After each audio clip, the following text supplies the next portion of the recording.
We all begin our lives with a sense of childlike optimism and imagination. But for many of us, this unbridled creative spirit slowly begins to wane. Artistic expression, whether through crayons, Legos, or a Thanksgiving hand turkey, eventually starts to take a back seat to more traditional scholastic pursuits. Today's guest believes that we're all still artists in our own right. The key is to pursue a goal of excellence, self-dedication, passion, and quality control in whatever we do, whether it's fixing elevators, being a janitor, or welding fire escapes. And he should know, he's done all three of these jobs. But he also happens to be a world-class artist with work in the permanent collection of the Metropolitan Museum of Art, the Guggenheim, and the Whitney, to name just a few. His work is provocative and intelligent, but also whimsical and accessible. He creates handcrafted mixed media sculptures that explore our cultural icons. A Chanel chainsaw, an oversized painting of an Air Force One matchbook, an elaborate recreation of a NASA spacecraft. He's consciously shunned being preoccupied with the hype and abstract market value of his work. Instead, he simply devoted himself to creating artwork that's both authentic and undeniable. So how does such an influential and successful creator avoid succumbing to the pomp, spectacle, and self-conceit sometimes associated with being an art world celebrity? We'll find out as we sit down for a chat with one of New York's most distinctive and esteemed contemporary artists. Today, sculptor, craftsman, creative team leader, and Rockaway resident, Mr. Tom Sachs. Tom Sachs, good to see you, man. Thanks for sitting down. Oh, good to see you, Justin. Finally. It's I know. Been a while. You know what? It's so funny, like this new normal where Zoom conversations have become the standard. I cannot even imagine 2 years ago trying to get all of these guests like in the same room at the same time. It's actually kind of the one blessing of COVID, I guess, you know? There's always a silver lining. I think that's the main thing about this. There's always something cool. We've had some incredible experiences during. I mean, make no mistake, it fucking sucks balls. But for example, the Uber has gotten so good. The main thing is they used to never take packages, right? And so now, like, I'll work on a sculpture and Uber it over to someone else's house. Are you serious? And they'll work on it in their basement, and then they'll send it to someone else in the studio, and they'll work on it, and they'll send it back to the studio where Ava was here by herself for a couple months, just like getting things photographed, shipping them out. And like before, Uber wasn't doing that. And my buddy, who's a career weed dealer, finally can use Uber as a viable and safe delivery service, and accepts Venmo, and has like a really successful, like, it's made his life better. Good. Well, like, congrats to your enterprising Uber delivered weed dealer. Yeah. Well, so I checked out your show Handmade Paintings in New York recently, and congrats, man. It was just a lot of really beautiful stuff. I think my favorite piece in the show, was the matchbook from Air Force One.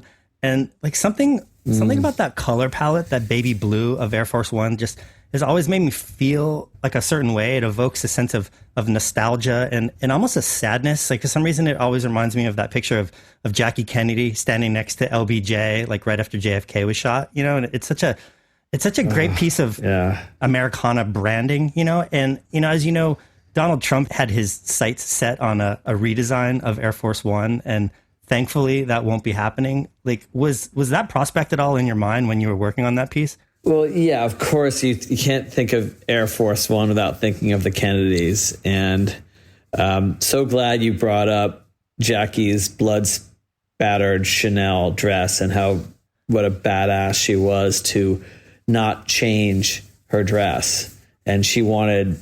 She said, "Look what they did." Yeah. She wore that dress, and I don't know what happened to that dress, but that's a real icon of individual power, and in a way, it's like a feminist gesture because she had her real identity as America's first lady, and especially at a day like that when she lost her husband and the transition of power. I can't even imagine thinking on my feet like that ever. And Air Force One has forever been a real symbol of power.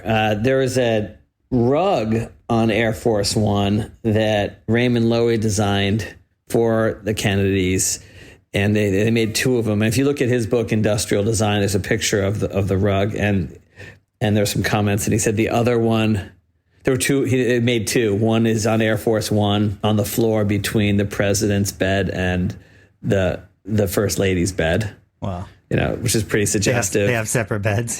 Yeah, it was the 50s, 60, early, one for the wife, one for the mistress. Yeah, maybe, but the story continues in that Lowy had the other one, it was like a gift from the president or something. And he had that in front of the fireplace in his house in Palm Springs.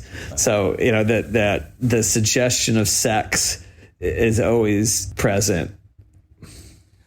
Well, so, you and I we were in a group show a couple years ago at the Rockaway Beach Surf Club. And it was a really interesting show because it had a couple of, really successful artists. You were in it. Patti Smith had a piece and Michael Stipe had a piece, but there was also a lot of, unknown and emerging artists, some of them from the neighborhood or whatever. And, the place can get a little rowdy after hours. And I was there a week or two after it opened having a beer. And there was these group of guys that kept on standing around and they were drinking and they kept on leaning against your piece, and kind of bumping into it and not really like showing it respect. And I don't think they knew anything about it. And it's after the third or fourth time, I was like, I have to go and talk to these guys. So, I politely said, hey, can you guys, show a little respect, maybe not lean against that. And it kind of escalated quickly. And Brandon, the owner, came over and kind of had to diffuse the situation. And nothing happened. But I just thought it was so funny because, obviously they had no idea who you were or the context of the art. But it reminded me a lot of shooting on the North Shore with Julian Schnabel when he's walking around with these purple pajamas. And so few people over there knew, who he was and how influential he was. And there was such a disconnect between the surf culture and the art world. And, both you guys have a real love and passion of surfing. And I'm curious, from your perspective artistically, what's the connection between surfing and art? What does that mean? Big question. But I want to go back to the bar because, I think, I don't know, I bet you Julian would probably agree with this sentiment, but I'm not going to pretend, but I know that there's a lot of hype and money and power and stuff around the art that I make. But at the same time, it was just a piece of art in a bar. Yeah. And so maybe now I don't show my art in bars that much anymore. It's maybe a little unusual for me, but a lot of artists do. And, you have your art in a bar or a restaurant or a hotel. It's different than in a gallery in a museum. And it's not, that art isn't any less important. It's just maybe it doesn't have as much financial mechanisms around it, but it still exists and it's still important. And I love that bar because there is so much art in there, and it's a lot of artists from the community, like myself and Patti Smith and Pat Conlon and artists who are less known and stuff. And I think what was cool about that show was that all those people that were in that show and the photographs and other things and the surfboards, that's all part of the community. And what's most important to me in my art is the idea of ritual and connection. So I don't make my art for a museum. I make it for myself and my community. And in that case, that piece I made specifically for that show because it was the tide charts of that year in Rockaway, overlaid or next to insurance actuary charts of your life expectancy based on how old you are, how many years you have left to live. Is a thing about mortality and fleeting, and how fleeting life is, like the waves themselves. That they come, they go, they're before your life and after. So I think as a metaphor for the important things in life, whether it's the waves or the years, there are these universal truths, and putting them all together in that piece has been, and of course it's about surfing because the tide, especially in Rockaway, is everything. So, obviously you don't want your work to get destroyed, but say in theory, in that context, if it did get beer splattered all over it, you're not that precious about the piece in the sense that if you have a kind of site-specific patina to it from something that happened that would add to its value? Well, specifically there, I think I made that material so it could handle that. The thing I hate most about surfing is, well, there are a lot of things to hate about surfing, but I'd say my second most hated thing about surfing is surfboards, because they just do not get better with age. They're great when they're new, but they're so easy to fuck them up. and like everything, UV just dings. They're incredible, but they're like made of glass. Yet you're using them in a by definition extreme environment. And yeah, they work great, and they are built like heirloom products, but they're also kind of disposable because they're in service of the activity. But they, unlike other things like that are similar, like a musical instrument, for example, that can get better with age, but it's also the difference between a tool and an instrument, right? An instrument is something that gets fucked up when you drop it, right? And a tool can handle the drop.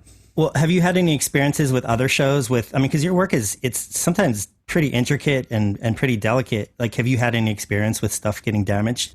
Constantly and forever. I mean, it's one of my favorite artists, John Tingley, who is a kinetic artist and sculptor, whose dad is Swiss artist, great, has a museum in Switzerland, incredible artist.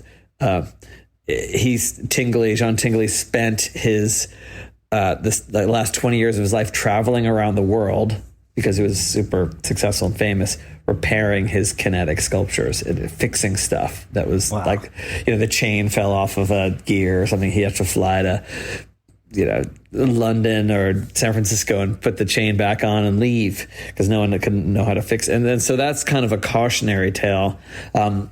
So as I've gotten older and have more resources, I build things now more and more in more durable material. So when I first starting out, I made things out of Scotch tape and shirt cardboard, but now I use bronze if I can, just because I don't want to deal with it. And I still have plenty of stuff coming back from the 90s that needs help. And there's no one better to restore it than me because I made it. So I also, a restorer always comes to me and asks questions like, what's okay for us to do to fix this thing? Because you're the artist, so everyone trusts you. And it always just means it's easier for me to do it myself. But that fucking sucks because I want to work on the next thing. That's so fascinating. I never really thought about, the lifespan of art and the mechanics and repair that need to be done. When I was a photo assistant, I was fortunate enough I got to work with Richard Avedon a couple times. And we were creating up this show in London at the National Portrait Gallery, and there was this huge mural piece of Abby Hoffman and the family that had been vandalized sometime in the mid-'70s. Someone came in there and splattered it with paint. And that particular print is incredibly more it actually made it that much more unique. So it kind of had this ironic effect that they showed that piece was 30 years later on display, and it's one of a kind now. It's kind of interesting. Well, yeah, because it had a history to it. If those guys spilled beer on it and you got into a fight and there was blood on it or something, it would make the piece all the better because there's a story behind it. I mean, I don't want anyone's blood on it, but yeah, that's the stuff that makes ritual, like your old surfboard that you spent years on and maybe you got good on and developed. That one is way more valuable, even if it's got holes and it's waterlogged and doesn't really work that way. It's in a lot of ways more valuable than a brand new perfect one because it's got all that history. Of course. Well, getting back to Rockaway for a second, I mean, you've been able to travel and surf in so many different places. And what is it about surfing in Rockaway? I mean, I assume that you would have the means to buy a house basically wherever you want. Why not Montauk or Malibu or someplace a little bit more Tony with respect to surf? How did you end up in Rockaway? Whoa. Well, I think you're assuming a lot. Aram's listening in on this call. And Aram, can I buy a house in Montauk or Malibu? Please. I honestly cannot afford a house in Montauk or Malibu. But it's not just about the money. It's just about the time. I can't go to Malibu. And I could go to Rockaway more. I mean, I could go to Montauk more. I mean, I should. But I'm always balancing my time in the studio with surfing time. And I made that movie, How to Learn How to Surf, which you've seen. You've seen it, right? I have. Yeah. And in that movie, I really investigate the Tom character, the me character. My journey in that movie is trying to come to terms with my sort of perpetual intermediate level. I've been surfing for many years more than some top pros, right? But I'm still kind of stuck at this intermediate level. And it's just because I simply haven't put in the time. Like a teenager pro has put in more hours than I have put in over the past 30 years and has dedicated their life to it. And that's the difference. But I've, spent that time making sculpture and doing ceramics and drawings and movies and stuff. So the big breakthrough in that movie for me was, and I hope that other surfers are out there listening at any level, is that that surfing is an elective activity, that it's for fun. And whoever you are, it's for fun. I mean, maybe not poor Kelly Slater, who has to beat himself up about being the best on earth and a competitor. But for the rest of us mortals, it's an elective activity, and it's done for fun and recreation. And to hold yourself to world-class standards, like I do in my art, it's not only is it not fair to me and the enjoyment of it, but it's also not fair to those other people who have dedicated their lives to it. It's not like I'm not really worried about offending anyone, but I'm just meant more that, cheetahs run 75 miles an hour. A peregrine falcon flies 150 miles an hour on a dive. Human beings dig ditches and build bridges. They specialize. And I specialize in sculpture. So for me, surfing is like a hobby, and it's fun. And I'm not really ashamed anymore about being a champagne surfer, about really enjoying it on good days. I've been out every month of the year in Rockaway over my lifetime. I didn't go out last month, but I was busy doing an art show. I mean, I think that's what's so interesting about Rockaway as a surf culture, is because it's relatively new. I mean, there's a couple old crusty heads that have been surfing since whatever back when, but in terms of a kind of mainstream surf culture, it's a dozen years old, maybe a little bit more, maybe a little bit less. Yeah. And, most of those crusty old heads that are back in the day, those aren't the best surfers in the lineup, I mean, unlike a lot of places where you have, Malibu or someplace that has such a rich history. So, I mean, getting back to the previous question, is there a connection about Rockaway that you find inspiring for your art? I mean, whether it's the sights and the sounds and the graffiti, I mean, it's a very unique place. I mean, is it more than just the ability to surf that made you land there? Well, I don't want to trash Rockaway. No, I'm not trashing. I think to me, the thing that excites me about it is that it's still possible, right? That I could afford to do that, to do it there. I couldn't really afford to do a house in Montauk, not just because of the money, but because of the distance. And I can go to Rockaway and be back before lunch without doing some heroic 3 a.m. pain experience, because I can't do that, because every time I do a dawn patrol involving 2 1-hour car rides, I'm pretty much spent for the rest of the day, and that's not responsible to my other commitments, the places where I am, world class. So I'm really dedicated to that. I was talking to Howard Stern, and we were working out at the gym at La Palestra with Pat Menachia, and he said, I'm come on, Howard, do 5 more push-ups. He's no, I can't, because if I can do 5 more push-ups, but then I'm going to be trashed the rest of the day, I'm not going to be as sharp on the radio show because I got to go perform after this. And I don't want to be too tired. I know what I need. And I think it's so important for people to listen to their bodies and understand, Doc Paskowitz said, that body is in service of the mind, of course, but the mind is in service of the body. You got to listen to your body. And that's something that surfing teaches you fast, because it's so brutal. There's a fine line between where, a healthy recreation eats into your professional life in terms of how much your body can take. To me, it's really clear. But of course, my achievement ego, my fragile, insecure shell of a man wants me to be a better surfer. Of course, there's shame in missing a great wave opportunity because of a skill or a weakness or an experience thing. And of course, the surf culture is surrounded by extremely unsympathetic, stingy individuals who aren't into sharing. It's a selfish act. Absolutely. Some of the best people I know are surfers, but most of the surfers that I meet are dicks. And and I hate to generalize about a group, but I think I have enough experience to to make that generalization, but no, for sure, it's a selfish endeavor because there's a finite amount of resources that you're all fighting for ultimately. Yeah, yes and no, but it's extremely kooky. Like I find like the kookiest people are the ones who are the most gnarly. And like, I don't know, I was surfing with Punker out in Rockaway, and people were so like bitchy and mean spirited, and then like, you know, he just like paddles around them. Or like, and also surfing with Jonathan Paskowitz, who's just like such an elegant fish in the water, just like giving people priority by their board length, just because he can. And then when they don't take it, he'll like paddle around and catch it, with one arm. And, I think that surfing with people like Punker and Jonathan is like inspiring because they're generous souls. Yeah. And it's kind of like the whole, the sophomore level of achievement. The masters are always generous. It's just the very zen. when I do the tea ceremony, because I'm like a kind of also like intermediate tea ceremony level person.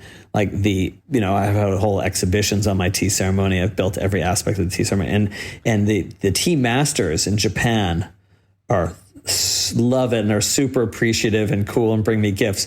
But the like other white middle-aged Jews from New York City hate me because they're the ones that want to tell me how to do it.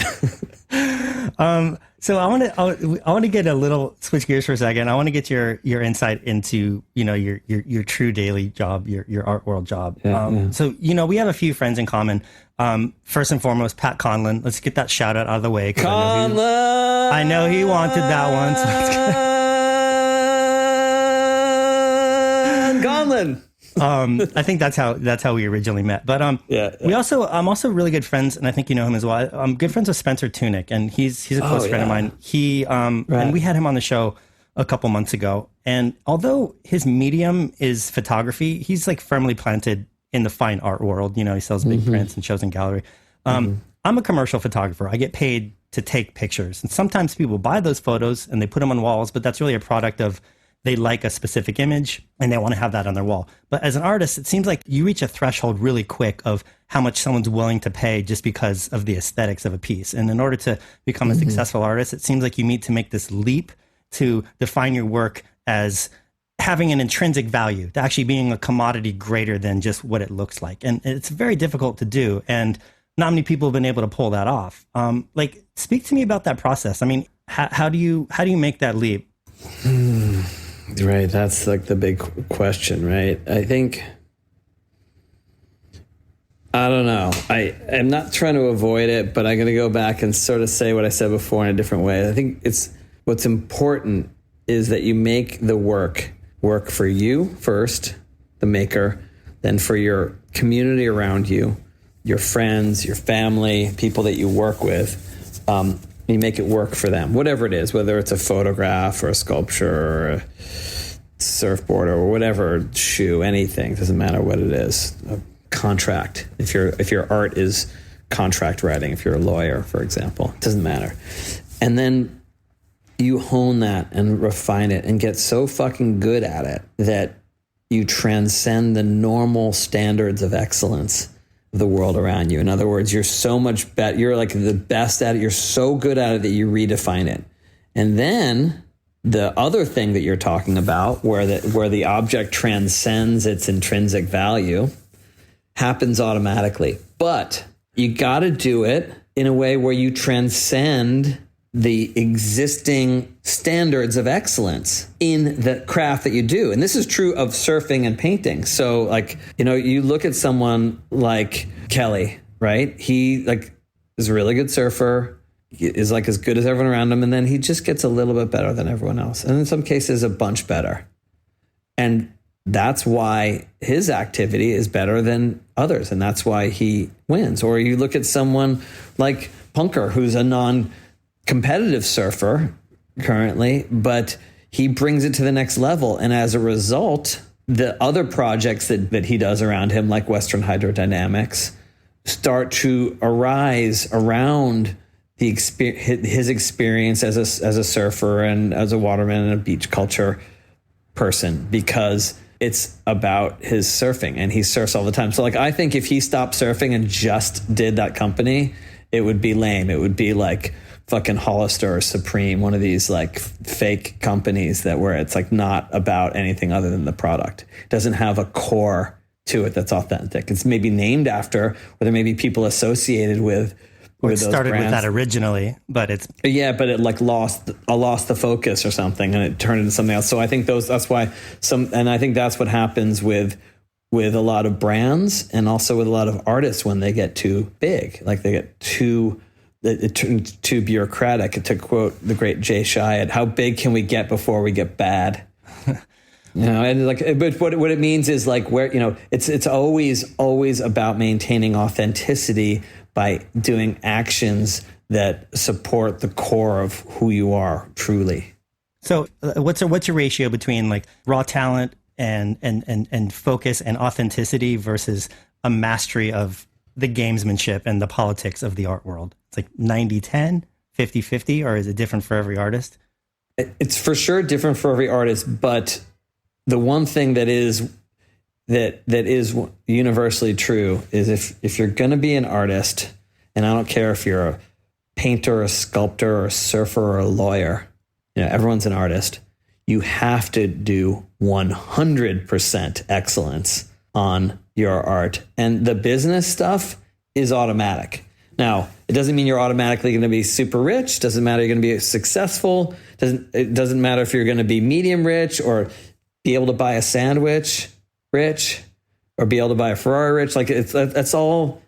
I don't want to say it's irrelevant, but it's automatic. Like you just do. Like you can't fake that part either. Like some people are really good at business. You have to just focus on your art first. You got to do business if you want to pay the bills. Like you can't. You got to floss your teeth. You got to wash your face. You got to like put on clothes. You have to breathe air and feed yourself with food and water. You got to do stuff to stay alive. That's like you got to pay Con Ed if you want to have Wi-Fi. So I mean, I guess I'll preface this on, let's say, just assuming, and I personally think this is true, assuming that you are that guy, you do 100%, you've mastered, it's soulful, like you give 100%. On top of that, would you consider yourself savvy or talented at the politics and the marketing side of art? Do you enjoy that aspect of it? Or is it something that it's just kind of like a necessary aspect that you've learned to have to adapt to in order to keep creating your art? Yeah, that's a great question. So I don't think I'm particularly talented or skilled at it, but I so believe in my art that I will do whatever it fucking takes to make that art like stick up on the wall. And that means meetings, politics, like sticking to agreements. Like if I say I'm going to do something in any genre, do it. Do sober what you said you do when you were drunk, so you remember to keep your big fat mouth shut.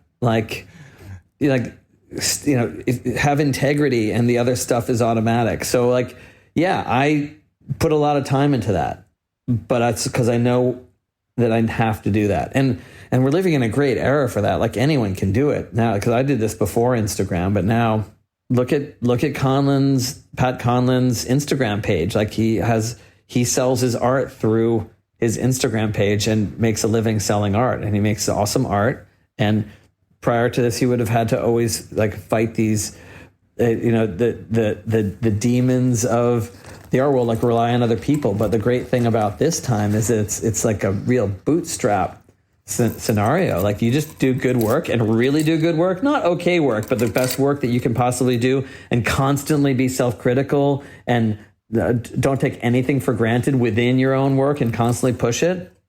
People will show up, and then you don't need an agent, because the problem with agents, and I work with the best agents on the planet, knock wood. I mean, I've been really lucky, and I've got some great people like on my team, like the Aquavellas and Tadeusz Ropak and the show next month we're doing in Paris at called Ritual at Tadeusz Ropak Gallery, like and the show we just finished at Aquavella Gallery, handmade paintings. Like they're dedicated, but they're not me, right? So it's like they have their lives to take care of too, and they're the best. Well, so I mean, I'd love to hear about, since you brought it up, and maybe this has changed with the advent of Instagram and all this social media and all these other channels. But I'm curious about the economics of the art world. Like there's this old saying that if you go to a Hollywood actor's house, on their wall, there's pictures of other actors. And if you go to a Hollywood producer's house, they have Picassos on their wall. Like, is there an analogous situation in the art world? Like, who are the big fish of the art world? Is it the dealers, the people who own galleries? Is there, generally speaking, not necessarily with you, but is there a huge disparity between the artists and the people making a lot of money? Is it like the music industry where generally the creators are on the lower end of the profit spectrum? Like, how is the money distributed within the art world? Well, I don't. That's a. Am I putting you on the spot? You don't have to speak personally. I'm just curious. No. I think that there's a huge range. I know art dealers who have a lot more money than me. I know a lot of artists who have a lot more money than most art dealers out there. Because I think what you're really talking about, whether it's the art world or Hollywood, are very, very few select group of people. And you can talk about them, but it's kind of like reading People magazine. There's so few people that you're talking about. You're not really talking about everybody else. And that's who I'm interested in, is like all the thousands and thousands of artists. Like art is art, good, bad, or indifferent. You could scream from the highest mountain, I'm the best artist, but only posterity will prove, only time will prove who will survive. And the market is one indication of survival, but we just don't know. We don't know if anyone's going to give a shit about what I do in 5 years or 50 years or let alone 500 years. So, but I'm pretty sure that in 500 years, no one's going to give a shit about Larry Gagosian, right? They're going to be interested in the artists of this time, whoever those artists are that represent our time. Because have you heard of Cornweiler? I have not. Picasso's great dealer, most important dealer of the early 20th century. Maybe it was Cornweiler. Someone should know. It's a footnote, the point of the story. Yeah, like he's the guy, but you don't know. And I'm not even sure of his name myself, right? And I'm really pretty involved in this stuff. I'll ask one more question, and then I'll get off this topic of money, just because I'm always just so curious. No, but you can keep going, and I hope that you don't feel like I'm avoiding. I know what you want, but I'm not. It's like I don't like that's not. I don't think about that. I mean, I'm not just looking for a soundbite here. I mean, I'm genuinely interested because I'm not in that world, and it seems so mysterious to me. Right? I mean, you go to these Chelsea art spaces. There's a 3,000 square foot gallery with like a fucking pile of sand on the floor. I just don't understand how the economics of that work. You go by a gallery. Sorry, I'm just going to interrupt. Yeah. And you think that you need an appointment, or COVID aside, or that that you have to get an invitation, or you have to pay. Like, I hope people are listening. And just art gallery, you never have to pay to go in, and you don't ever really need an appointment except for like this quarantine time. You just show up, and then if there's an art opening, no one's going to kick you out. They're public openings. That's part of the culture. There is a gigantic class and race divide where people don't feel welcome, but that's more like a institutional rule. It's not like no one's ever going to kick anyone out. I mean, getting back to that scenario where it's something that it seems so uninviting to the layperson who's not in that world. Yeah. Like if you had, it's alienating. Let's say and you don't have to name names, or name names if you want, but let's take the three most successful, richest artists on the planet. Would they be names? Yeah. Would they be names that would be obvious and recognizable, or is there a class of artists who are just filthy, but we have no idea who they are? They're not marquee names. That's a good question. And I don't really know about like the contemporary artists, but I remember when I was growing up that the richest artists, when I was like a kid or in school, the richest artists on the planet were Jasper Johns, who is like a Museum of Modern Art darling, like the boyfriend of Rauschenberg, and he painted flags and was like real for sure art history footnote of the 20th century. He's still alive too. And I can't remember who the other one was, but the richest artist was Leroy Neiman, And he did, right? And so for those of you who don't know who Leroy Neiman is, he did... Like Sports Illustrated?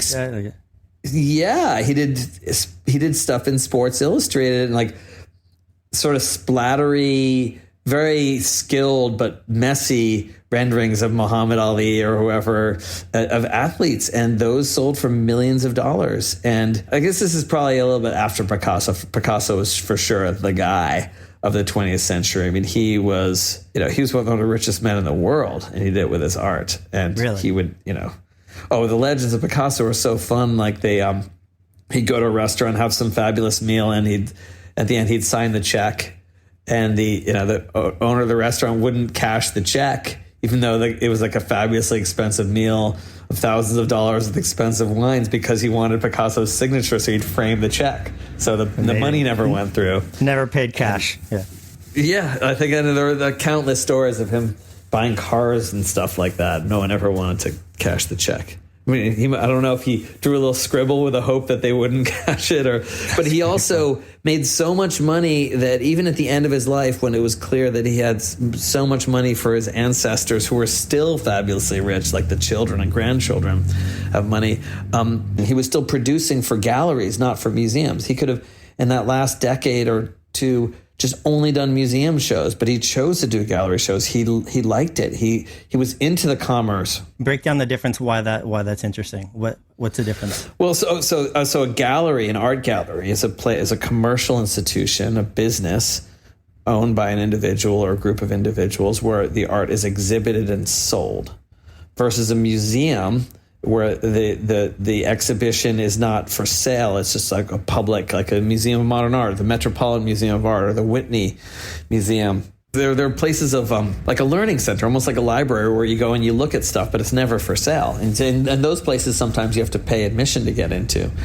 And as a practical matter, from the artist's point of view, would one be more prestigious? Like, why would he choose to do one or the other? Right. So museum shows are interesting because they're super prestigious. There aren't that many of them. In an art museum, can only do half a dozen shows in a year, and there's no money, and the money comes from ticket sales and from philanthropists donating. So to do an art show in a museum, it's all negotiated through museum directors and curators who are people with PhDs who are experts on art and who write about art, and so who spin the stories about why this art's important, and they have public outreach efforts. So they're educators in the best when they're doing their job right. And it's also a prestige thing. So maybe a dealer could brag, hey, this painting or a painting very much like it was in a museum exhibition, and it could be in your house, and it's a way of consecrating the value of the art and helping the people who buy the art feel good about that their house is sort of like a museum. And many of the world's biggest art collectors, especially in Europe, have their own private little art collections, like a little house, like a garage in their house where they do exhibitions, and their own, like they work like private little museums. And these people who are really devoted to art, and some of those collections grow into museums over time. In fact, the original idea of the modern museum from the 19th century kind of starts with stuff like that, where people collect things and they show them.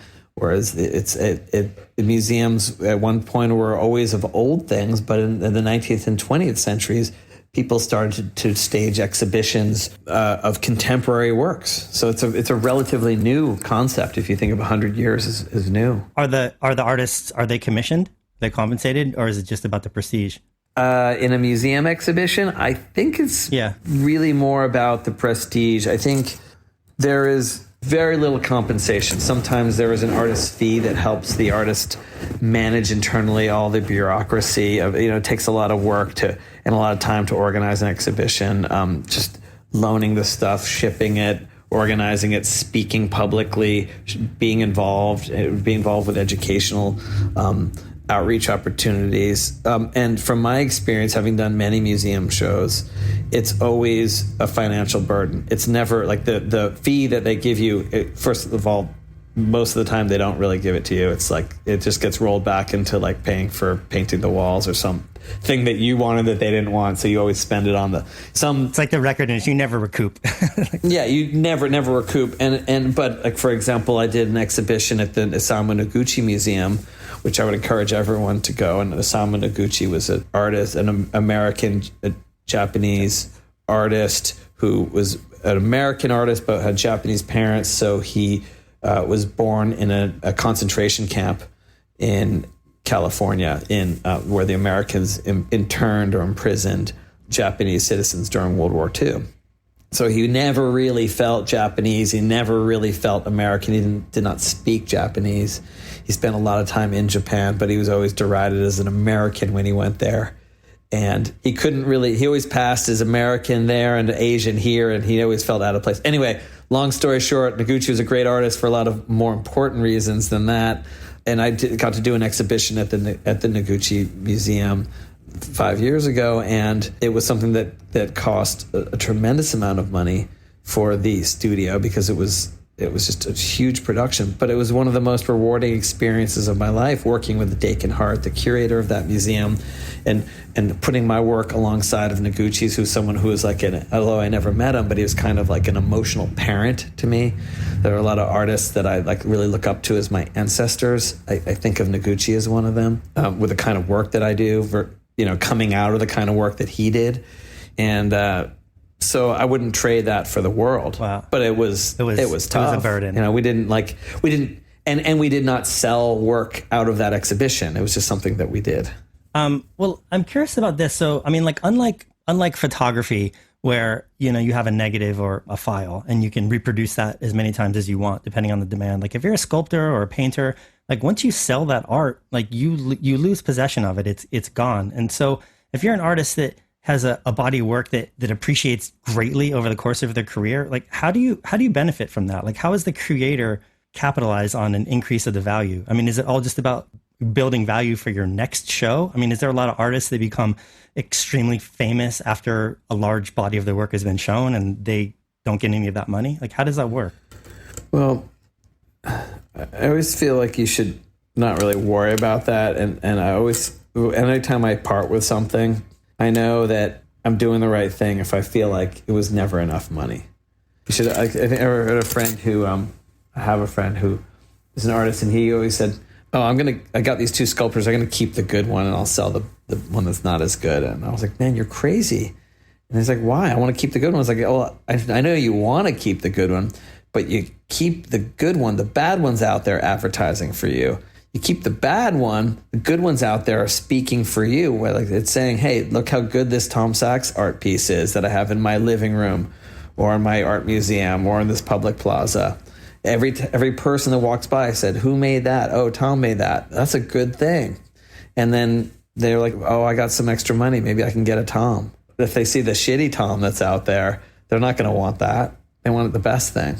So that's always been my strategy. I mean, I guess my question is like you have the art market where it's like the dealers and the gallery owners and the politics of them holding pieces back and scarcity. I mean, is the artist often largely outside of that process? Is that something that happens, I don't want to say without their consent, but like outside of, I mean, they're focused on making the art and then there's this secondary market that kind of ends up ultimately making a lot of the money. Is that in broad strokes kind of what happens or no? I don't know. I mean, the idea of scarcity and holding back, I mean, I'm not one of those artists, so I can't really say, like, I'm not an artist whose market's been manipulated.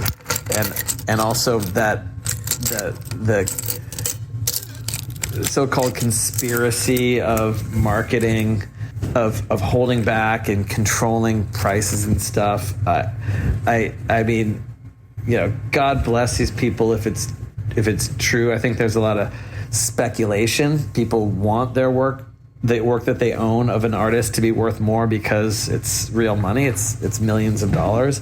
That's not an area that I've been involved with, so I can't really speak to it. But I can say that as real as that is, because I'm not going to scoff at millions of dollars. It's not really that important. The only thing that's important is the quality of your art, because that's the only thing you can really control. Like, I suppose you could get out there and like gamble with the stock market. You could get out there, you could gamble with an art market and auction stuff. But when prices go up and down outside of your control, it's a form of gambling, and there's risks and there's rewards. But you can't control if Amazon stock is going up or down. All you can do if you're Amazon is, exploit workers to the maximum capability and deliver profit to your shareholders. Similar with an artist. All you can do as an artist is make the best art you can do. I mean, a lot of these questions, I don't think necessarily you are the best person to answer in terms of your personal career, but you're an insider is basically what I'm getting at. I'm just so curious about all these aspects of the art world. I know someone should write a really good book about this, because I think it's really all juicy gossip. Because you seem a lot more, I guess it seems like there's some artists that are a little bit more reclusive, maybe intentionally, maybe just because of their personality. And then some other artists, I guess you'd say on the far side of the spectrum, like somebody like a Jeff Koons, where his image and his personality is like front and center of their artwork. Yeah. Like, where would you consider yourself on that spectrum? I mean, people know Tom Sachs pretty well. I mean, you put out a lot of product, but it's continually something that people are inspired by. Like, where do you see yourself on that spectrum? Yeah. I mean, I consider my work to be a direct reflection of my values and ideas, whatever that is, whether it's a painting or a sculpture or a movie or a zine or whatever. Like, I'm proud of what I do. I love what I do. I work with an awesome team that helps me expand my vision, so we can reach a lot of people. I work hard to make these these sculptures and paintings. I'm here in the studio today. As soon as we're done, I'm going to go back to making a drawing today by myself. But I think that the team helps me to expand the vision so that more people can get involved. So maybe you could wear a shoe that we made, or maybe you could read a zine, or maybe you could just look at one of our movies on Instagram, or participate in one of our, we're coming up pretty soon. You're going to be able to participate and do more instruction pieces. You could do your own Tom Sachs piece in your house that you own under my instructions. We did one during ISRU, and this is all sort of based in the work of Yoko Ono, the idea of an instructions piece. Like, I give you an instructions, you execute it. It's my art instructions, but you own it. You made the thing, and it's a Tom Sachs piece, but it's also a Justin J piece. It's a collaboration. That's so interesting. Speak to me about, the philosophy of your process, because I know, to a complete outsider, a lot of people would find it very peculiar, and it wouldn't make sense that you'd say, well, yeah, Tom Sachs is the artist, but a lot of his work's actually made by his assistants, or it's a collaborative process. Like, that seems really strange to certain people. Like, did you always operate like that, or was that a product of scaling up in terms of the materials that you used and how intricate some of your pieces have become? You can ask Conlon. I've always worked with people. When I was a contractor, an elevator repairman, I always hired my friends to help me. Like, if I didn't understand how something worked, or I did a lot of contracting, so we had to do plumbing or painting walls, and took a lot of people. And if there were extra time and if there was extra time and there were extra materials, at the end of the day, I would say, hey, we got extra time materials. Let's make, because whether it's art making or renovating an apartment, it's always time and materials. That's all there is. I would say, hey guys, there's extra time materials. Let's make some sculpture. And I would direct them in the same way that I would generally be a general contractor, or direct them to help me with one of my art pieces. And that kind of grew from 95% building, blue collar construction work and 5% art, to 95% art and 5% construction jobs, up until even I had a show at the Guggenheim Museum in Berlin, and on the same day I was like on the phone with my landlord repairing an old elevator that was from the 19th century that only I knew how to fix, because I had an obligation. I didn't need the $50 an hour to fix the thing as much, because I was spending all my time on this museum show, but I had obligations to my community, so I had to do both in one day. I'm pretty free of that stuff, although there is one day every year, and I'm not going to say what day it is, but if you ask me to do a job on that day, I'll do it. like a welding job. That's your giving back, or why that one? It's just a way of like, I know it sounds pretentious or whatever, but it's a way of me keeping connected with my roots as a welder and as a maker. And I still do repairs. I mean, you have to. I do them for myself and my home and my friends and my family, but it's also a way of keeping an authentic, a connection with stuff. I mean, I'm a maker first and foremost. I repair my own surfboards mainly because there isn't a good surfboard repairer in Rockaway. Like, Rockaway seems to be filled with the most slacker bullshit workforce that I've ever met. Like, this is my opportunity. I'm going to bash Rockaway for a second. Like, come on, guys. Don't you want to show excellence in your work? Like, fucking. I found this girl a couple years ago who was repairing boards, and it was the best scenario. She was the sister of a surfer, but she did not surf, and she did amazing work, and it was prompt. You didn't have to worry about a swell coming in. I was like, it was great. Right? Yeah. And what happened to her? She probably went back to college or something. I don't know. Yeah, I stopped using her, and I think she probably grew up and moved on to greener pastures. But you definitely don't want a surfer repairing your surfboards. It'll take you forever. Yeah. It's like the guaranteed disappointment. Like, why? Like, why does it have to be like that? Like, why don't people take? I mean, sorry to be so bitchy about it, but like, when I do surfboard repairs, they're good. But they're also for me and for people that I care about. You gotta believe in it. So I'm curious in terms of the collaborative work of how you create your art. I mean, I'm sure now you have an amazing studio and you have a team and it's like a machine that's up and running. Like, when you first started, was there an element of like kind of Tom Sawyer involved, where you're like convincing your friends to, hey, come on, let's do, like, how, other than, the financial incentive, like, how did you get people to collaborate with you when you first started? I mean, I think it very much, it started first off as just a job. Like, I was in New York, I didn't have any money, and I just did window display. I was a janitor. I fixed elevators and fire escapes, and I was good at going out there and getting jobs. And I had friends who needed work, so I hired my friends. And I still am friends with the people on my team. There are, a dozen of us now. We're a coven, but there's a family and friendship thing that is strong.